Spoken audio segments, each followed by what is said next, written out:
Bom dia, comunidade Paz e Bem. Bom dia a todas, a todos, a todos. É uma grande alegria estar aqui nesse canal todos os meses.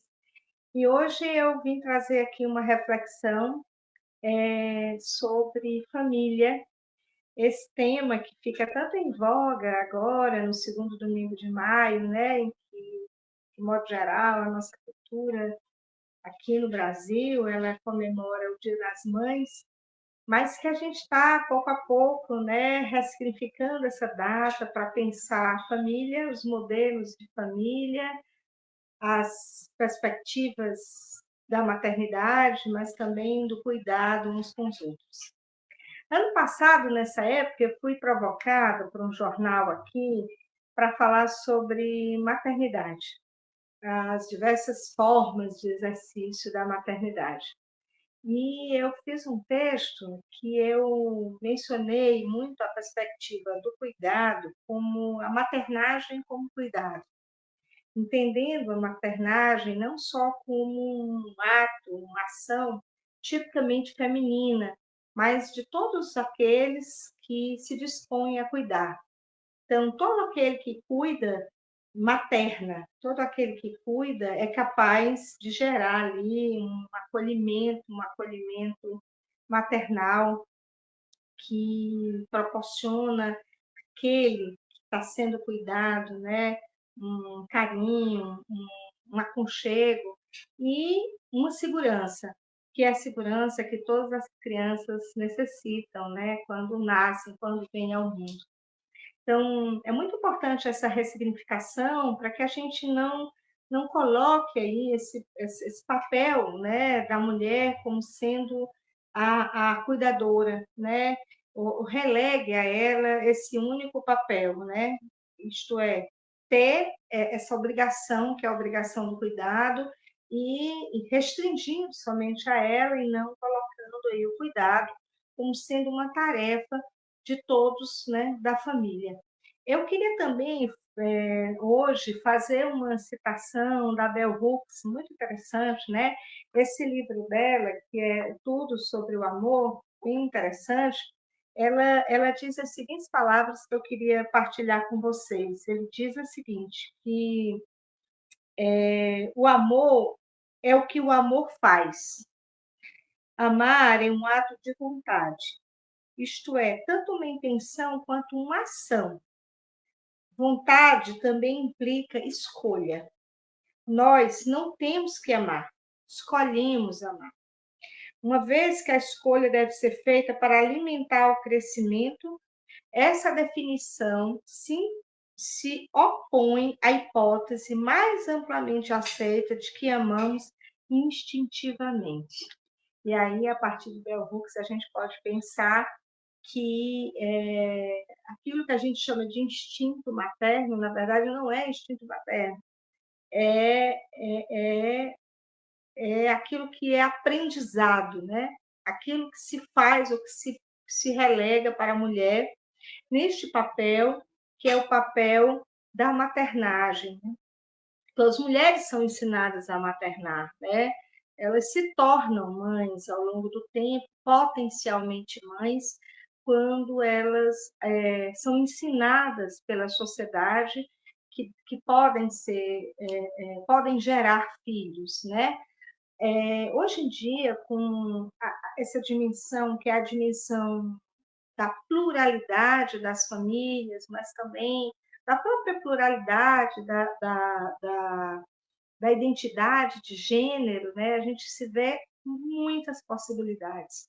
Então, vamos imaginar aqui um homem com uma identidade de gênero masculina que possui um útero, ele pode ser pai e não mãe, né? Então, a gente começa a colocar, a pensar também a maternidade como estando dentro de uma flexibilidade, que é a flexibilidade do próprio gênero, né? Então, nessa perspectiva, a família ela se amplia dentro de uma condição que é uma condição de amar. Então, dentro dessa perspectiva da pluralidade dos formatos de família, o que vai enlaçar todas as pessoas é a decisão de amar, como disse aqui a Bell Hooks, né? O amor como uma ação específica. Os laços de família, que Allan Kardec falava para a gente, ele bem escreveu isso aí no Evangelho segundo o Espiritismo, e quando ele traz para essa reflexão aquele texto, aquela passagem em que Jesus olha para a sua família diante dos apóstolos e pergunta: quem é meu pai, quem é minha mãe, quem são meus irmãos? E aí ele o próprio Cristo, né, abre para nós essa perspectiva de que a família ela é baseada nos laços de afeto, não nos laços consanguíneos especificamente. Não que eu esteja aqui dizendo que a consanguinidade também não gera em nós, mas gera mais pela cultura um vínculo forte, de fortalecimento e de ancestralidade, mas é a memória, a convivência e o amor que nos coloca como família. A memória, porque a gente recobra e lembra dos nossos ancestrais que nos vinculam e que vinculam todos aqueles membros da família. Então, quando a gente fala assim, do meu avô, do meu bisavô, né, do que fez o meu pai, fez a minha mãe, gera aí esse sentimento, que é um sentimento de união e de junção recíproca, que faz com que as pessoas estejam ali vinculados no sentido que é o sentido da família. O amor, porque é um afeto primordial que nos vincula e que nos faz querer estar uns com os outros, cuidar, né? gerar um afeto que é um afeto aberto também a uma reciprocidade de sentimentos e de vínculo, né? Que faz com que as pessoas se sintam vinculadas uma com as outras. Partindo disso, e partindo da dimensão de que o amor como decisão e como vínculo, podemos imaginar também, ou perceber, né? Porque ele é um exercício imaginativo, mas ele já é a realidade, que as famílias elas se constituem por estes laços, né? Que são os laços afetivos.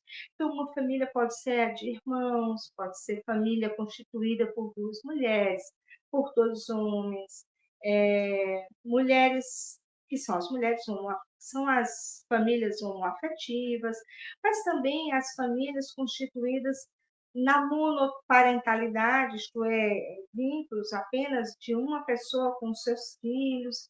Podemos pensar também em uma família eudemônica, né, que é aquela baseada nos vínculos de satisfação, de amizade que tem entre as pessoas.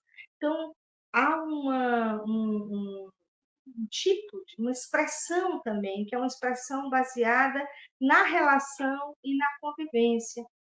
Estou me lembrando aqui, enquanto eu falo, que a gente, no direito brasileiro, né, de modo geral, as regras do direito civil, a família ficou muito ligado a uma perspectiva do patrimônio. E essa é uma herança patriarcal que a sociedade absorveu e o direito também absorveu, porque ao longo do desenvolvimento do patriarcado, né, na história da humanidade, a família ela era constituída pelo pai e pelos herdeiros desse pai, né? Sendo a própria mãe também como uma espécie de patrimônio, digamos assim, daquilo que se tem. Essa visão, gente, que é uma visão que está muito forte na sociedade ainda, né, nós não conseguimos ainda ultrapassar, ela é muito antiga. Ela vem com todo esse esteio, né, digamos assim, do patriarcado, e faz com que a gente pense muito na família a partir dos vínculos consanguíneos, porque é este vínculo consanguíneo que daria a parentalidade. Isso, obviamente, vem mudando também no direito e vem já construindo novas modalidades, inclusive de sucessão, que é o que interessa o direito. Eu sempre falo para os meus amigos dessa área de que parece que o direito de família existe porque existe divisão de patrimônio, obrigações, né? Divisão de bens, etc. Essa visão ela é uma visão espiritualmente muito, eu diria, escassa, né?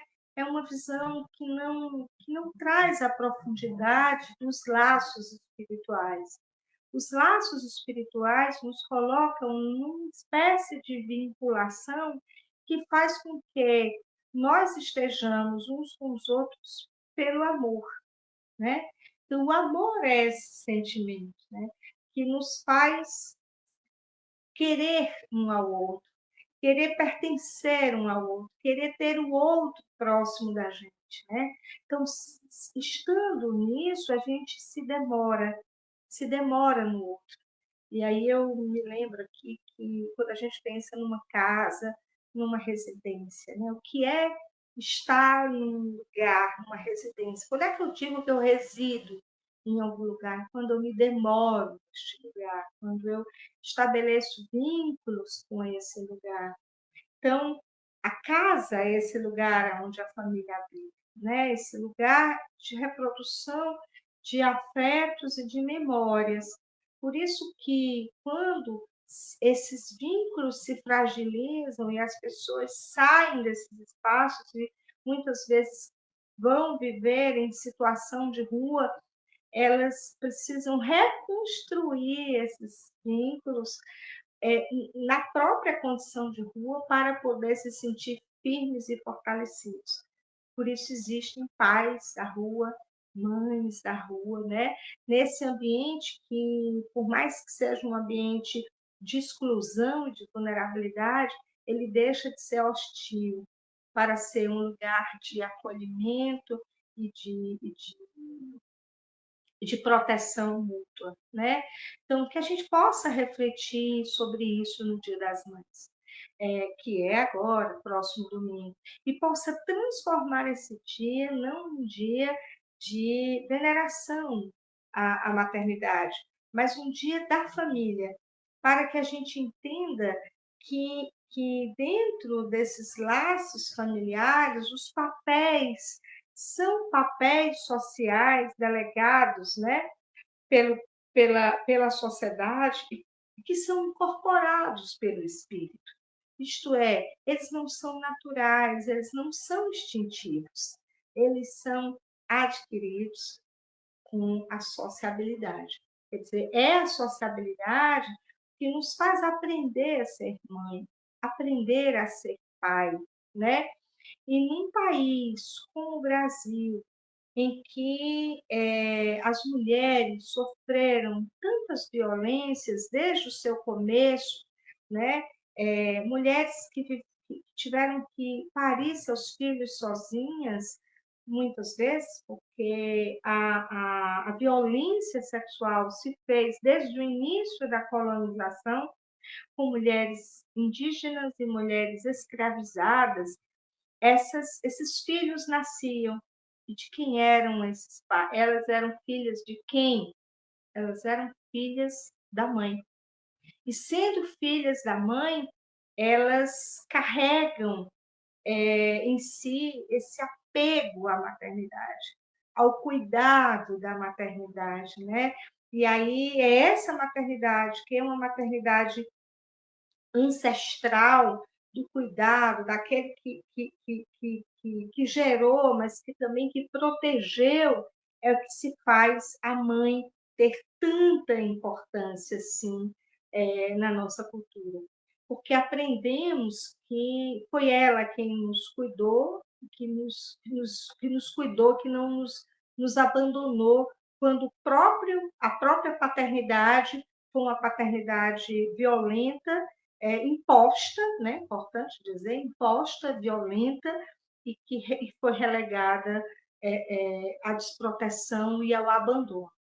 Então, se somos herdeiros aí dos filhos da mãe, né, a mãe passa a ser essa figura, né, que nos dá aí esse sentido. Bom, mas isso é o que está no nosso imaginário, né, que é tão forte no nosso imaginário. E é ele que a gente deve, digamos, ultrapassar para que a gente possa constituir modelos novos de cuidado, em que envolva toda a comunidade. Eu tenho insistido aqui, disse mês passado, vou dizer de novo, que os modelos de cuidado, que são modelos das sociedades tradicionais, eles devem ser as nossas referências. Neles, todos podem cuidar uns dos outros, né? Os mais velhos, as mulheres, né? Os homens, os irmãos. Então, nesse modelo, a comunidade inteira se coloca dentro de uma rede de apoio capaz de fazer com que essa família possa vigorar, para que ela possa existir, né? Então, que a gente possa pensar nesta inspiração para que a gente consiga extrair daí um modelo de sociedade comunal, um modelo de sociedade fraterna e respeitosa uns com os outros, né?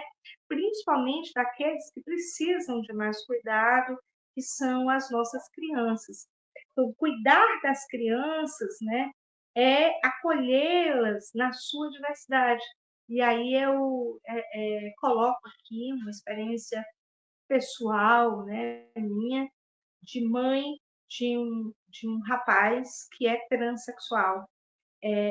A nossa família foi muito impactada por isso, e eu quero trazer essa reflexão para nós, porque nos dias de hoje, né, em que isso e que essa a dimensão do gênero aparece de forma, digamos, mais livre e mais fluida, é fundamental que a gente acolha os nossos filhos como eles são, e entendam a beleza.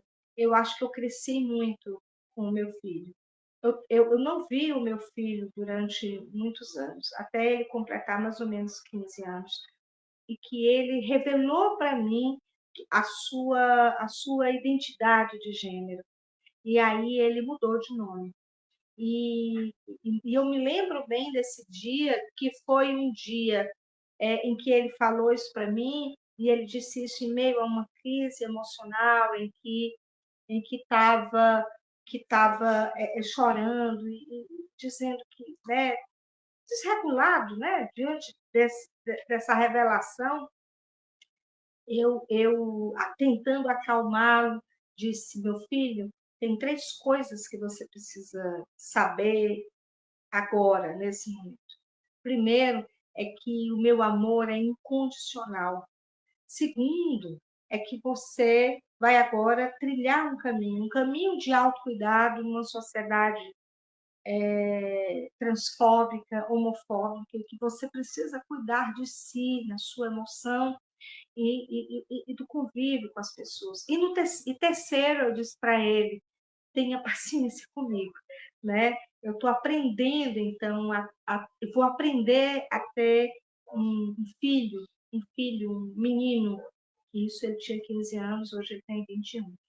Essa experiência me marcou a ponto de que eu precisei também trazer isso para o meu campo de luta, para a minha militância, né, de direitos humanos, que eu sempre fui, mas assim, trazer isso para a minha militância e ajudar também outras mães, me juntar a outras mães. E aí eu descobri aqui em Fortaleza, um grupo de mães que se reunia, e essas mães, elas têm essa missão, que é a missão de construir, de defender, mas de construir com outras mães essa rede de apoio, para que a gente possa entender mais sobre esse fenômeno, mas também que a gente possa ajudar os nossos filhos, lutar com eles pelos direitos da sua existência no mundo, né? E aí eu fui aprendendo a lidar com o nome. E aí eu queria terminar dizendo isso, dizendo que qual é o nome, né? O nome da gente diz muita coisa sobre nós. E eu não sabia, eu não conseguia me livrar do primeiro nome do meu filho, né? Do nome feminino, o nome biológico que ele tinha. E eu não conseguindo ainda fazer a flexão de gênero e fazer tudo isso, eu dizia, meu bem, é, vem cá, meu bem, chuchu, benzinho, amor. E fui, eu não conseguia dizer o nome, mas eu conseguia expressar o sentimento, que era o sentimento de proteção e de amor a ele. E aí, aos poucos, ele foi nascendo dentro de mim.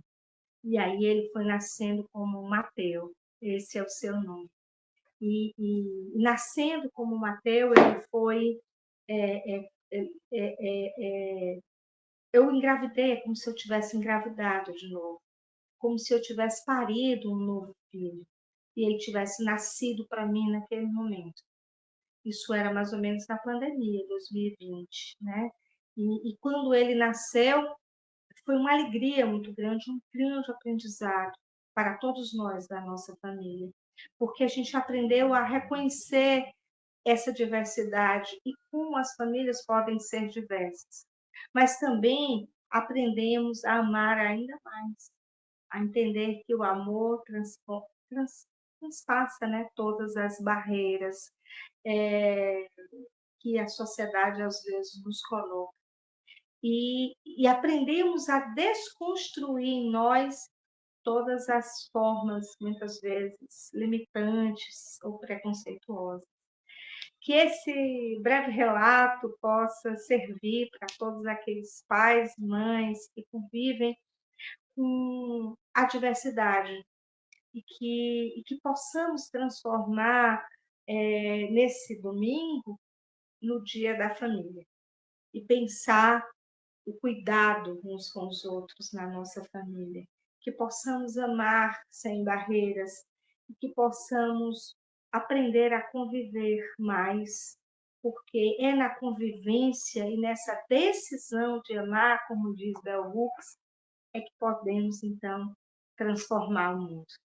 Que todos tenham uma linda semana e que possamos, com a nossa espiritualidade, nos conectarmos com o bem, com essa egrégora, né, de espíritos superiores que nos protegem e nos amam, e que possamos partilhar esse amor uns com os outros na sociedade.